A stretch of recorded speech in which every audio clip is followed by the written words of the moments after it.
Ahli ekonomi menyambut baik langkah kerajaan menumpukan pertumbuhan berasaskan pelaburan dalam Belanjawan 2026, namun menegaskan sektor swasta perlu memainkan peranan utama supaya momentum ekonomi dapat dikekalkan.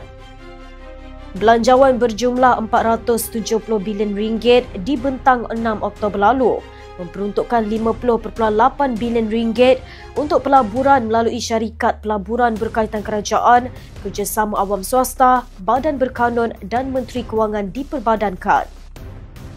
Ahli ekonomi Jeffrey Williams menggambarkan pendekatan itu sebagai satu perkembangan pragmatik dalam pengurusan ekonomi yang menumpukan kepada memacu pertumbuhan melalui pelaburan, memandangkan pertumbuhan sebenar hanya dapat dicapai dengan memperkukuh potensi penawaran dalam ekonomi.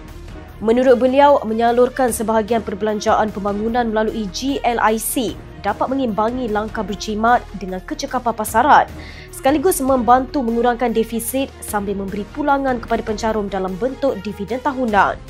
Ketua Pegawai Eksekutif Pusat Pendidikan Pasaran Carmelo Ferleto berkata Malaysia kini perlu memberi tumpuan kepada usaha menarik masuk pelaburan swasta, bukan menggantikannya dengan pelaburan kerajaan. Bagi mencapai ekonomi kurang bergantung kepada GLIC, Ferleto mencadangkan usaha seperti rangkaian perusahaan di mana perusahaan kecil dan sederhana bekerjasama untuk berkongsi sumber, melaksanakan projek bersama dan mengukuhkan kedudukan pasaran.